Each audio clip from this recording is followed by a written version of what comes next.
Hello, and welcome to another amazing episode of the Crime Series. In this episode, we will look at the intriguing life of Police Constable Caroline Kagogo. On Monday, the 5th of July 2021, at around 8 in the morning, Sergeant Joseph Ologe is heading to work. Adjacent to the police quarters, he encounters an unlikely phenomenon. A car, whose windows are shattered, but the engine is still running. He quickly recognizes the car, whose registration number is KBV 735U. It is a Toyota Corolla belonging to one of his colleagues, Constable John Ogweno. Coming closer to the car, he peeps inside and notices a lifeless body of Constable Ogweno. John Ogweno was shot from a close range and had blood flowing through his nose and mouth. Sergeant Ologe raises an alarm, prompting a quick response from his colleagues. They managed to recover a 9mm caliber cartridge, a stone, and a metal rod. They also recover a mobile phone belonging to a lady cop who is also their colleague at Central Police Station in Nakuru. The search reveals that Constable Ogweno's Seska pistol is missing. It's likely that his killer made away with it. Detectives are suspecting that the killer is one of them. They have fears that Ogweno was murdered by their colleague, Constable Caroline Kagogo. The two had been rumored to be in a romantic relationship. This is confirmed after police go to Kagogo's house in search for her. At her house, police find Constable Ogweno's clothes. He was marking his territory. Their colleague is nowhere to be seen and cannot be traced on phone. Caroline and Ogweno are said to have been spotted the previous night, having fun at a popular entertainment joint in Nakuru. From Nakuru, we move to Ruiru in Kiambu County, where another man is reportedly murdered in a similar manner. It is the CCTV footage that captured Constable Caroline Kagogo for the last time on Tuesday before detectives labeled her as armed and dangerous. The time is 12:14 a.m. on Tuesday when Caroline is seen leaving Hotel Dedmax, where the body of Peter Ndwiga was found with a bullet in his head at around 1 p.m. later that day. It's in the morning of 6 July 2021. Mugera Police Station or CPD receives a distress call reporting the murder of a man at an hotel room at Dedmax Hotel in Ruiru. The caller, who was the owner of the hotel, reported that the slain man had been shot in the head and left to drown in a pool of blood. Investigations reveal the identity of the slain man. He is a 32-year-old businessman from Embu County. His name is Peter Njiru Ndwiga. CCTV footage shows Mr. Ndwiga booking the hotel room the previous evening. He is in company of a lady clad in a yellow hoodie. Detectives believe that this lady is Caroline Kagogo. The lady is captured on CCTV camera exiting the hotel room at around midnight. She doesn't come back, despite telling the attendants that she was going to get a toothbrush from a nearby shop. Detectives recover a receipt in Mr. Ndwiga's pocket. The receipt indicates that they had dinner at another restaurant in Thika the previous day, before booking a room at Dedmax. It's Caroline who paid the bill. Detectives are now aware that they are dealing with a highly skilled serial killer. This year, through their social media channels, post an alert warning the public of Caroline Kagogo. They say she's armed and dangerous.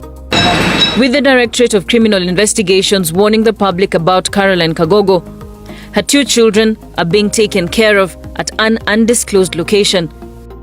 They also link her to the murder of Constable John Ogweno and Peter Ndwiga. Caroline Kagogo goes into hiding.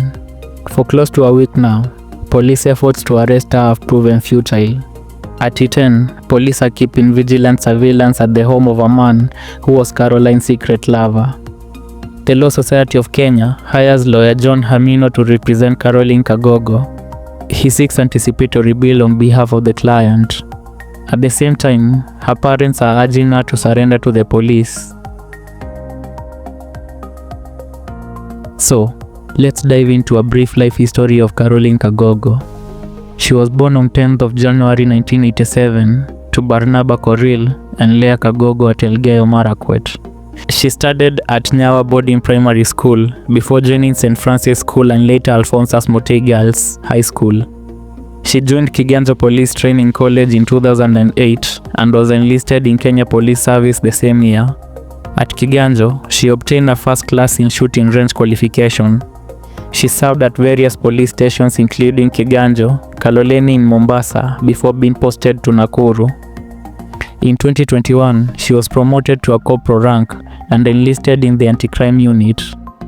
She was married to Police Commissioner Richard Kipkirui Ng'eno, who was also on her hit list.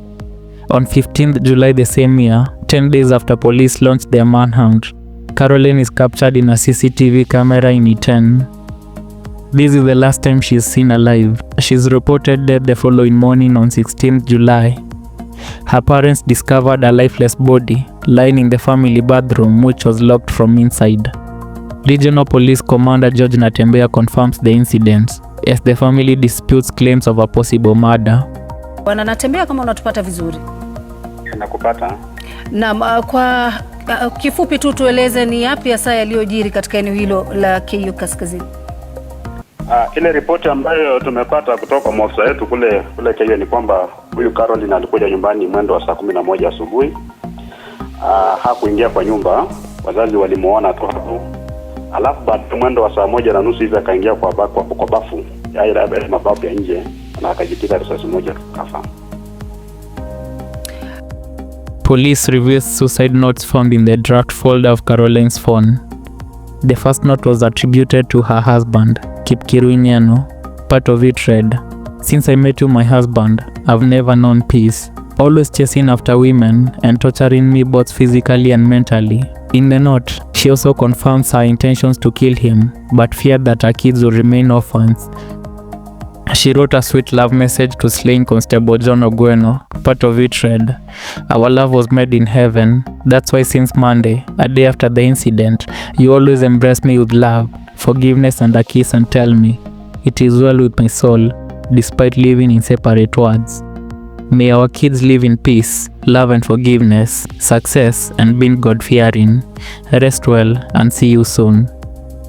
She left a very harsh note for Peter Ndwiga. Part of it read, "I don't owe anyone an apology. He conned me 1.5 million shillings, whereby I had borrowed 300,000 from my father's retirement benefits. He then arrogantly told me that he wouldn't pay. I even found him with a new Pro Box."